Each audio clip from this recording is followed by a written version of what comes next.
Chapter 7. Later, Jesus was going about his business in Galilee. He didn't want to travel in Judea because the Jews were there looking for a chance to kill him. It was near the time of Tabernacles, a feast observed annually by the Jews.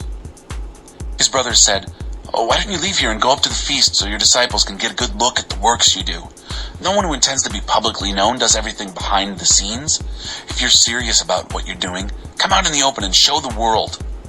His brothers were pushing him like this because they didn't believe in him either. Jesus came back at them. "Don't crowd me. This isn't my time. It's your time. It's always your time. You have nothing to lose. The world has nothing against you, but it's up in arms against me. It's against me because I exposed the evil behind its pretensions. You go ahead. Go up to the feast. Don't wait for me. I'm not ready. It's not the right time for me." He said this and stayed on in Galilee. But later, after his family had gone up to the feast, he also went. But he kept out of the way, careful not to draw attention to himself. The Jews were already out looking for him, asking around, "Where is that man?" There was a lot of contentious talk about him circulating through the crowds. Some were saying, "He's a good man," but others said, "Not so, he's selling snake oil." This kind of talk went on in guarded whispers because of the intimidating Jewish leaders. Could it be the Messiah? With the feast already half over, Jesus showed up in the temple, teaching. The Jews were impressed, but puzzled. How does he know so much without being schooled? Jesus said, "I didn't make this up. What I teach comes from the one who sent me. Anyone who wants to do his will can test this teaching and know whether it's from God or whether I'm making it up. A person making things up tries to make himself look good, but someone trying to honor the one who sent him sticks to the facts and doesn't tamper with reality. It was Moses, wasn't it, who gave you God's law? But none of you are living it. So why are you trying to kill me?" The crowd said, "You're crazy. Who's trying to kill you? You're demon-possessed."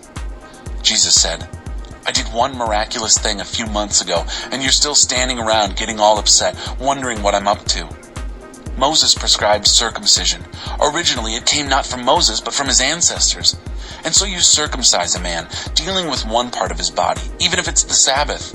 You do this in order to preserve one item in the law of Moses. So why are you upset with me because I made a man's whole body well on the Sabbath? Don't be nitpickers. Use your head and heart to discern what is right, to test what is authentically right." That's when some of the people of Jerusalem said, "Isn't this the one they were out to kill?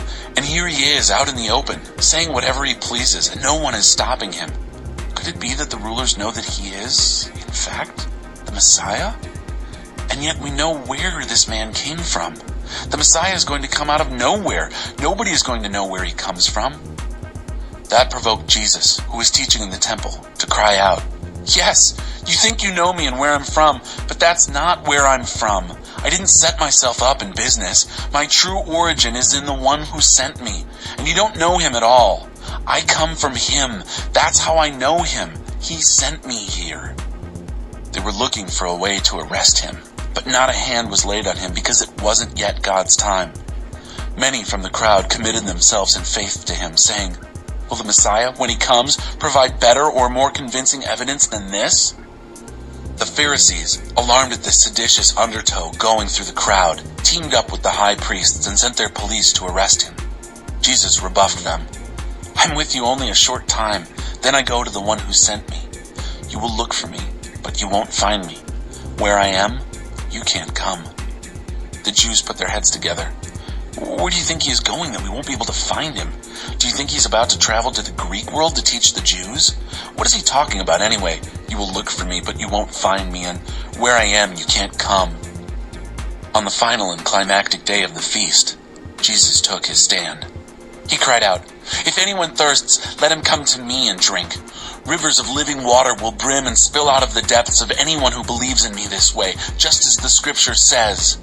He said this in regard to the Spirit, whom those who believed in him were about to receive. The Spirit had not yet been given because Jesus had not yet been glorified. Those in the crowd who heard these words were saying, "This has to be the prophet." Others said, "He is the Messiah." But others were saying, "The Messiah doesn't come from Galilee, does he? Don't the scriptures tell us that the Messiah comes from David's line and from Bethlehem, David's village?" so there was a split in the crowd over him. Some went so far as wanting to arrest him, but no one laid a hand on him. That's when the temple police reported back to the high priests and Pharisees, who demanded, "Why didn't you bring him with you?" The police answered, "Have you heard the way he talks? We've never heard anyone speak like this man." The Pharisees said, "Are you carried away like the rest of the rabble? You don't see any of the leaders believing in him, do you? Or any from the Pharisees? It's only this crowd, ignorant of God's law, that is taken in by him and damned." Nicodemus, the man who had come to Jesus earlier and was both a ruler and a Pharisee, spoke up. "Does our law decide about a man's guilt without first listening to him and finding out what he is doing?" But they cut him off. "Are you also campaigning for the Galilean? Examine the evidence. See if any prophet ever comes from Galilee." Then they all went home. To throw the stone. Chapter 8. Jesus went across to Mount Olives, but he was soon back in the temple again. Swarms of people came to him. He sat down and taught them. The religion scholars and Pharisees let in a woman who had been caught in an act of adultery. They stood her in plain sight of everyone and said, "Teacher, this woman was caught red-handed in the act of adultery. Moses, in the law, gives orders to stone such persons. What do you say?" They were trying to trap him into saying something incriminating so they could bring charges against him. Jesus bent down and wrote with his finger in the dirt. They kept at him, badgering him. He straightened up and said, "The sinless one among you? Go first. Throw the stone." Bending down again, he wrote some more in the dirt. Hearing that, they walked away, one after another, beginning with the oldest. The woman was left alone. Jesus stood up and spoke to her. "Woman, where are they? Does no one condemn you?" "No one, Master." "Neither do I," said Jesus. "Go on your way. From now on, don't sin." You're missing God in all this. Jesus once again addressed them. "I am the world's light. No one who follows me stumbles around in the darkness. I provide plenty of light to live in." The Pharisees objected. "All we have is your word on this. We need more than this to go on." Jesus replied, "You're right that you only have my word, but you can depend on it being true. I know where I've come from and where I go next. You don't know where I'm from or where I'm headed. You decide according to what you can see and touch. I don't make judgments like that. But even if I did, my judgment would be true because I wouldn't make it out of the narrowness of my experience, but in the largeness of the one who sent me, the Father. That fulfills the conditions set down in God's law, that you can count on the testimony of 2 witnesses. And that is what you have. You have my word, and you have the word of the Father who sent me." They said, "Where is this so-called Father of yours?" Jesus said, "You're looking right at me and you don't see me. How do you expect to see the Father? If you knew me, you would at the same time know the Father." He gave this speech in the treasury while teaching in the temple. No one arrested him because his time wasn't yet up. Then he went over the same ground again. "I'm leaving, and you're going to look for me. But you're missing God in this and are headed for a dead end. There is no way you can come with me."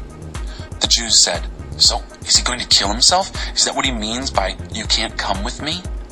Jesus said, "You're tied down to the mundane. I'm in touch with what is beyond your horizons. You live in terms of what you see and touch. I'm living on other terms. I told you that you were missing God in all this. You're at a dead end. If you won't believe I am who I say I am, you're at the dead end of sins. You're missing God in your lives." They said to him, "Just who are you anyway?" Jesus said, "What I've said from the start. I've so many things to say that concern you, judgments to make that affect you. But if you don't accept the trustworthiness of the one who commanded my words and acts, none of it matters. That is who you are questioning, not me, but the one who sent me." They still didn't get it, didn't realize that he was referring to the Father. So Jesus tried again. "When you raise up the Son of Man, then you will know who I am, that I'm not making this up, but speaking only what the Father taught me. The one who sent me stays with me. He doesn't abandon me. He sees how much joy I take in pleasing him." When he put it in these terms, many people decided to believe. If the Son sets you free. Then Jesus turned to the Jews who had claimed to believe in him. "If you stick with this, living out what I tell you, You are my disciples for sure. Then you will experience for yourselves the truth, and the truth will free you." Surprised, they said, "But we're descendants of Abraham. We've never been slaves to anyone. How can you say the truth will free you?" Jesus said, "I tell you most solemnly that anyone who chooses a life of sin is trapped in a dead-end life and is, in fact, a slave. A slave is a transient who can't come and go at will. The Son, though, has an established position, the run of the house. So if the Son sets you free, you are free through and through. I know you are Abraham's descendants, but I also know that you are trying to kill me because my message hasn't yet penetrated your thick skulls. I'm talking about things I have seen while keeping company with the Father, and you just go on doing what you have heard from your father." They were indignant. "Our father is Abraham." Jesus said, "If you were Abraham's children, you would have been doing the things Abraham did. And yet here you are trying to kill me, a man who has spoken to you the truth he got straight from God. Abraham never did that sort of thing. You persist in repeating the works of your father." They said, "We're not bastards. We have a legitimate father, the one and only God." "If God was your father," said Jesus, "you would love me, for I came from God and arrived here. I didn't come on my own. He sent me. Why can't you understand one word I say? Here's why. You can't handle it. You're from your father, the devil, and all you want to do is please him. He was a killer from the very start. He couldn't stand the truth because there wasn't a shred of truth in him. When the liar speaks, he makes it up out of his lying nature and fills the world with lies. I arrive on the scene, tell you the plain truth, and you refuse to have a thing to do with me. Can any one of you convict me of a single misleading word, a single sinful act? But if I'm telling the truth, why don't you believe me? Anyone on God's side listens to God's words. This is why you're not listening, because you're not on God's side. I am who I am. The Jews then said, "That clinches it. We were right all along when we called you a Samaritan and said you were crazy, demon-possessed." Jesus said, "I'm not crazy. I simply honor my Father, while you dishonor me. I'm not trying to get anything for myself. God intends something gloriously grand here, and is making the decisions that will bring it about. I say this with absolute confidence. If you practice what I'm telling you, you'll never have to look death in the face." At this point, the Jews said, "Now we know you're crazy. Abraham died, the prophets died, and you show up saying, if you practice what I'm telling you, you'll never have to face death, not even a taste. Are you greater than Abraham, who died? And the prophets died? Who do you think you are?" Jesus said, "If I turn the spotlight on myself, it wouldn't amount to anything. But my Father, the same one you say is your Father, put me here at this time and place of splendor. You haven't recognized him in this, but I have. If I, in false modesty, said I didn't know what was going on, I would be as much of a liar as you are. But I do know, and I am doing what he says. Abraham, your father, with jubilant faith, looked down the corridors of history and saw my day coming. He saw it and cheered." The Jews said, "You're not even 50 years old, and Abraham saw you?" "Believe me," said Jesus, "I am who I am, long before Abraham was anything." That did it, pushed them over the edge. They picked up rocks to throw at him, but Jesus slipped away, getting out of the temple.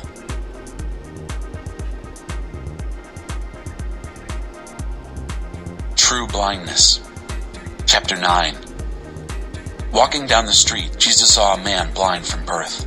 His disciples asked, "Rabbi, who sinned, this man or his parents, causing him to be born blind?"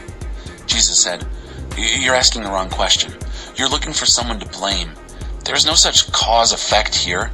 Look instead for what God can do. We need to be energetically at work for the one who sent me here, working while the sun shines. When night falls, the workday is over. For as long as I am in the world, there is plenty of light. I am the world's light." He said this, and then spit in the dust, made a clay paste with the saliva, rubbed the paste on the blind man's eyes, and said, "Go, wash at the pool of Siloam." Siloam means sent. The man went and washed and saw. Soon the town was buzzing. His relatives and those year after year had seen him as a blind man begging were saying, "Why, isn't this the man we knew, who sat here and begged?" Others said, "It's him all right." But others objected, "It's not the same man at all. It just looks like him." He said, "It's me. The very one. They said, "How did your eyes get opened?" "A man named Jesus made a paste and rubbed it on my eyes and told me, 'Go to Siloam and wash.' I did what he said. When I washed, I saw." "So where is he?" "I don't know."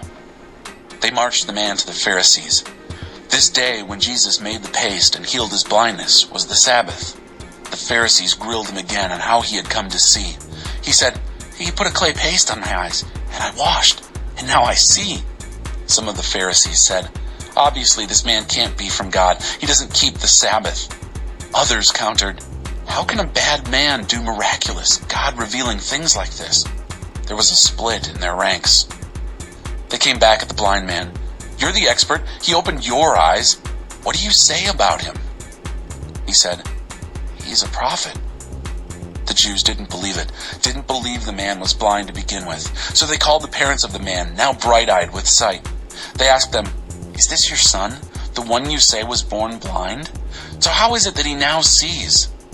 His parents said, "We know he is our son, and we know he was born blind, but we don't know how he came to see, haven't a clue about who opened his eyes. Why don't you ask him? He's a grown man and can speak for himself." His parents were talking like this because they were intimidated by the Jewish leaders, who had already decided that anyone who took a stand that this was the Messiah would be kicked out of the meeting place. That's why his parents said, "Ask him, he's a grown man." They called the man back a second time, the man who had been blind, and told him, "Give credit to God. We know this man is an imposter." He replied, "I know nothing about that one way or the other, but I know one thing for sure. I was blind. I now see." They said, "What did he do to you? How did he open your eyes? I've told you over and over and you haven't listened. Why do you want to hear it again? Are you so eager to become his disciples?" With that, they jumped all over him. "You might be a disciple of that man, but we're disciples of Moses. We know for sure that God spoke to Moses, but we have no idea where this man even comes from." The man replied, "This is amazing. You claim to know nothing about him, but the fact is, he opened my eyes. It's well known that God isn't at the beck and call of sinners, but listens carefully to anyone who lives in reverence and does his will. That someone opened the eyes of a man born blind has never been heard of, ever. If this man didn't come from God, he wouldn't be able to do anything." They said, "You're nothing but dirt. How dare you take that tone with us?" Then they threw him out in the street. Jesus heard that they had thrown him out and went and found him. He asked him, "Do you believe in the Son of Man?" The man said, "Point him out to me, sir, so that I can believe in him." Jesus said, "You're looking right at him. Don't you recognize my voice?" "Master, I believe," the man said, and worshipped him. Jesus then said, "I came into the world to bring everything into the clear light of day, making all the distinctions clear, so that those who have never seen will see, and those who have made a great pretense of seeing will be exposed as blind." Some Pharisees overheard him and said, "Does that mean you're calling us blind?" Jesus said, "If you were really blind, you would be blameless, but since you claim to see everything so well, you're accountable for every fault and failure.